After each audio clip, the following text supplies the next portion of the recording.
You don't think they're gonna cliffhanger next season? I think you're mistaken. I think they're absolutely gonna. It's gonna, you know what? It's gonna look like this. This is my kind of generalization thought about the end of next season. Is it's gonna be a big door slam, and then just before then, somebody's just gonna crack the door open a little bit. Just like metaphorically speaking, like, oh, it's all done, it's all done. Or is it?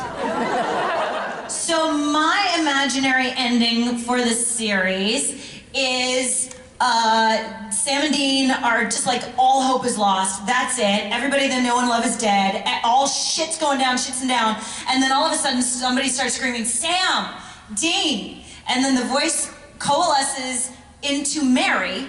The camera turns. You see Mary leaning out of her door going, Sam, Dean, come in! And it goes back, and Sam and Dean are children. And they have all of their toys, and they've been playing with these toys. Wait for it. And they put down their toys, and they go inside, and then the camera pans up the tree, and Castiel and Crowley are standing there watching them.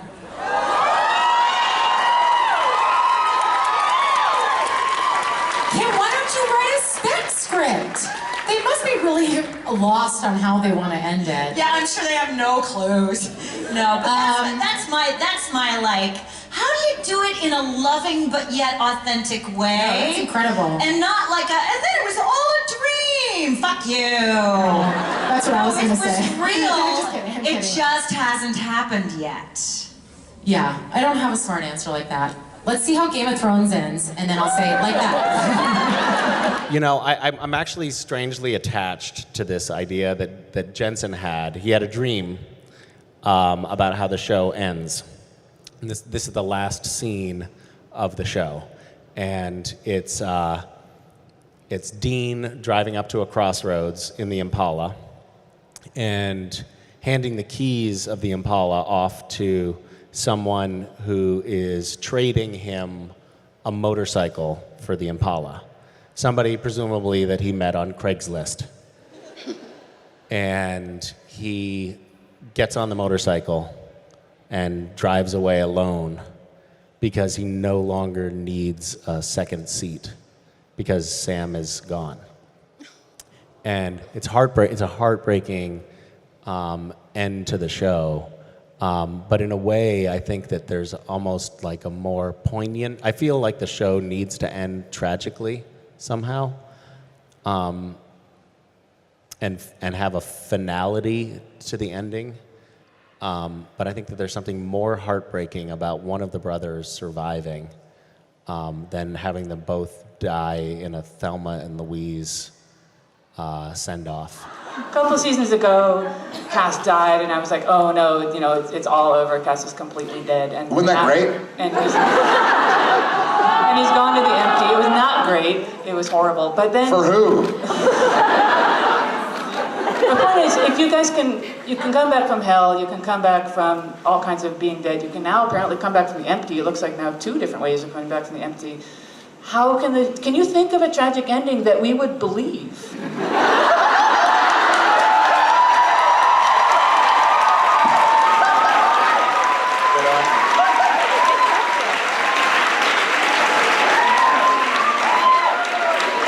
That is going to be a real challenge. It might be a technological challenge.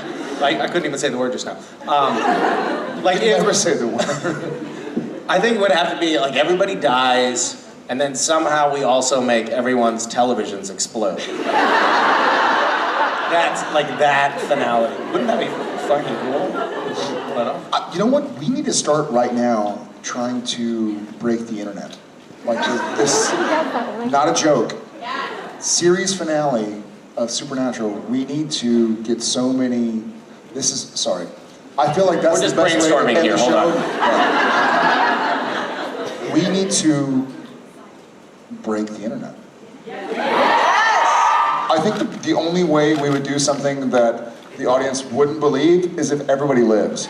If everybody lived, it was like the end. Be like, bullshit. Yeah, I don't buy that. They're really dead. Fans are pretty loyal, so are they going to be happy with this ending? What do we think? Well, Well, we don't know the We don't ending know what just it is yet. Yeah, no, we you I know. mean, I think to a certain degree the fandom won't be happy with any ending. Right. And knowing the show does go to those dark places, could we see a happy ending? Do you guys want a happy ending, or is that not part of Supernatural's tapestry? Or I don't want a happy ending. Yeah, it would certainly go against the grain of kind of what we have done for the past 14 years. I don't know. I don't know. I want it to be a very dear friend, Kim Manners, who was on the show and has passed away, who was a mentor to both he and I. He always said, "Give them what they want in a way they don't expect it," and I hope to do just that. We'll see how it ends. We'll see how it's wrapped up. Our writers have a big job on their hands, and there are a lot of people who are going to be looking at them, going, "You better not F this up." I don't envy their job right now. I don't envy their position right now. Awesome. And Andrew, to you as the co-showrunner along with Bob, you've been handed this assignment of taking a legendary show that everybody loves and has followed for 15 years and sending it off into the night in the best way you know how. You've come up the ranks with the show. Like, you started as a baby writer, and now you're co-boss. How did it feel to know that this creative energy would be foisted upon you? Well, the good news is there was no pressure. Yes. So that's the best news. No, I've been on the show for 12 years, and I worked with Eric and Sarah and Jeremy. And Newbie. Yeah. And Bob's like, no, that doesn't count. But the show's been a real part of my life. First time I've had in television, possibly last. We'll see how it goes. And so to have the honor to kind of end it along with Bob and Craig and Jeannie and Bob and everybody on the stage, -1. It's just really, it's really exciting and scary. And I think, the things we have in mind, I think, I would guess about like 30% of people would be really happy. Yeah. Aim to please a third. That's our motto. Don't go for the majority. Just go for So 7 out of 10 of everybody in this room is going to be pissed. Yeah, it's gonna be. Oh, if you thought Game of Thrones was angry, yeah, I mean, come on.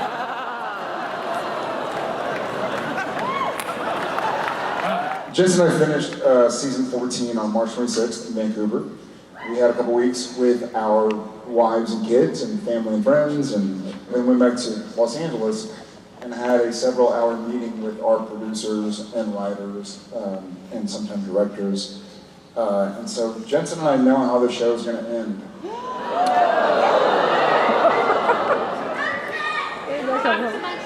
Write this down. We're not gonna, I'm not gonna, well, I will absolutely tease you. You watch your try. No, I feel like I'm not gonna spoil the end of the show. It means too much to me. It's been too long. I'm not gonna reveal the ending. But I'll tell you whatever.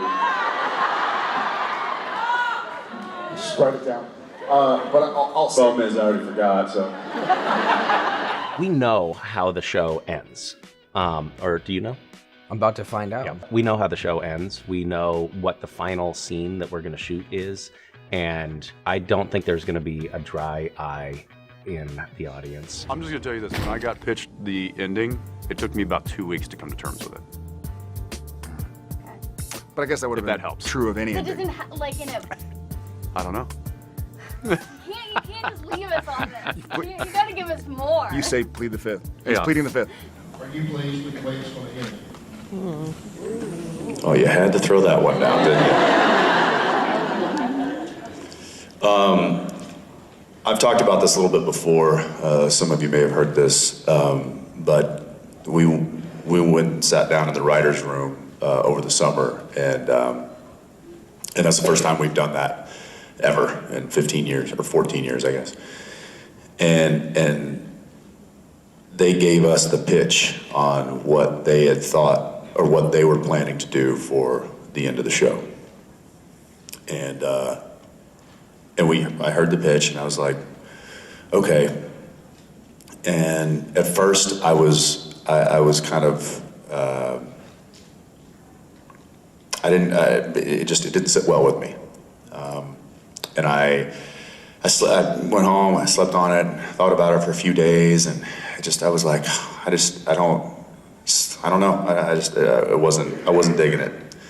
And so I was talking to my wife about it, and she was like, well, you should call somebody and talk to him about it. And I'm like, well, who? Everybody that was, was there in the room. Like, they're all on board. And she said, call Eric, Kripke, who created the show, who's not on the show anymore. He's off doing the Boys, which is a different show, which is fantastic if you haven't seen it. It's great. So I called him up and I said, hey man, you built this world. These are your characters that you created. This is how we're gonna wrap it up. I'm having a problem digesting it and I need your take on it. Just from an outsider's perspective who understands the world as well as he did. And he said, I'm getting on a plane right now, let me think about it, I'll send you an email. Great. So I got an email next day, and he broke it down in a way that really made sense, and he basically reminded me, he was like, you're too close to it. You gotta step back and look at it from an audience perspective, from a fan perspective, and think about what the characters are gonna go through, what the story is gonna go through, and how that is going to settle once all the dust clears. And I thought about it, and he was right. And now I really am excited about the ending of the show, and I think you guys will too. And again, if at first you're like, what? Take a minute, step back, and look at it maybe from a broader perspective, and think about how other endings might have fallen a little short or a little flat compared to what we're doing. So I hope you guys like it. We're going to try our best to knock it out of the park, like we always do. You guys have been with us for a long, long time. We don't want to let you down. I don't want to let myself down. I don't want to let my friends and our cast and our crew down. So this is not us just kind of drifting off into the night. This is us going out with as big a fireworks show as you could possibly have.